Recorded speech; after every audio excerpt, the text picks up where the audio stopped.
Hi friends, ഞങ്ങളുടെ പുതിയ വീഡിയോയിലേക്ക് എല്ലാവർക്കും സ്വാഗതം. ഓണത്തിന് ഞങ്ങൾ വീട്ടിൽ ചെന്നപ്പോഴേ ഞങ്ങളുടെ ചിറ്റപ്പൻ അവിടെ ഉണ്ടായിരുന്നു. ഞങ്ങൾക്ക് കക്കയിറച്ചി വലിയ ഇഷ്ടമായതുകൊണ്ട് ചിറ്റപ്പനോട് കക്ക വാരി തരാമോ എന്ന് ചോദിച്ചു. ചിറ്റപ്പൻ ഇടയ്ക്കൊക്കെ ആറിൽ പോയി അവരുടെ ആവശ്യങ്ങൾക്ക് കക്കയിറച്ചിയൊക്കെ വാരി എടുക്കുന്നതാണ്.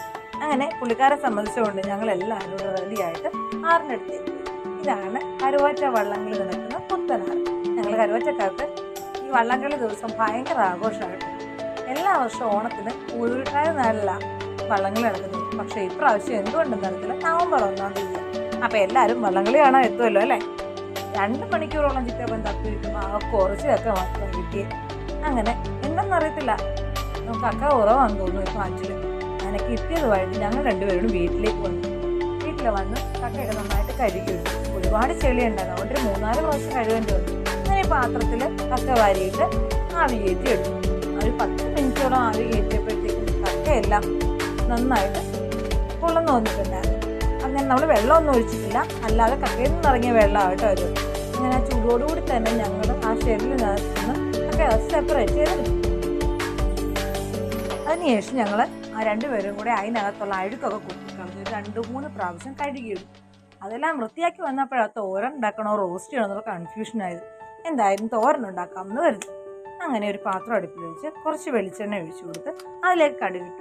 കടുകെല്ലാം പൊട്ടി വന്നപ്പോൾ ചെറുതായിട്ട് അരിഞ്ഞു വെച്ചിരുന്ന ഇഞ്ചിയും വെളുത്തുള്ളിയിട്ട് നന്നായിട്ട് വഴറ്റിയെടുത്തു. നന്നായിട്ട് വഴണ്ട് കഴിഞ്ഞപ്പോഴത്തേക്കും അതിലേക്ക് നമ്മൾ ചെറിയ ഉള്ളി ഇട്ട് കൊടുത്തു.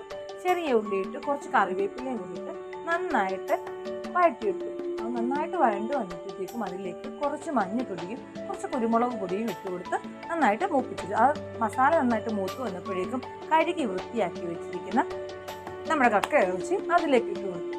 കുറച്ച് ഉപ്പ് ഇട്ട് കൊടുത്തിട്ട് നന്നായിട്ട് ഇളക്കി യോജിപ്പിച്ച് അടച്ചു വെച്ചു. ഒരു 5 മിനിറ്റ് അടച്ചു വെച്ചപ്പോഴത്തേക്കും അതിനകത്ത് ആ കക്കയിറച്ചിയുടെ വെള്ളമൊക്കെ ഇറങ്ങിയാണ്.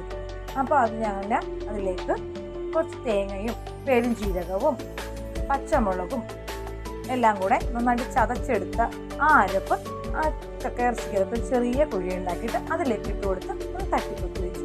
ഒരു 5 മിനിറ്റ് കഴിഞ്ഞ് നമ്മളത് തുറന്ന് നോക്കുമ്പോൾ വെള്ളമൊക്കെ നന്നായിട്ട് വറ്റി വരുന്നുണ്ടായിരുന്നു.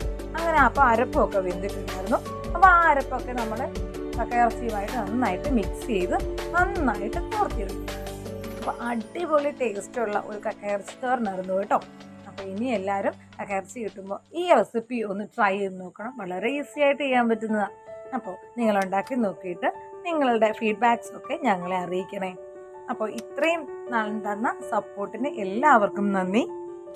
അപ്പോൾ എല്ലാവരുടെയും സഹകരണം ഇനിയും ഉണ്ടാവുമെന്ന് ഞങ്ങൾ പ്രതീക്ഷിക്കുന്നു. അപ്പോൾ എല്ലാവർക്കും ബായ്.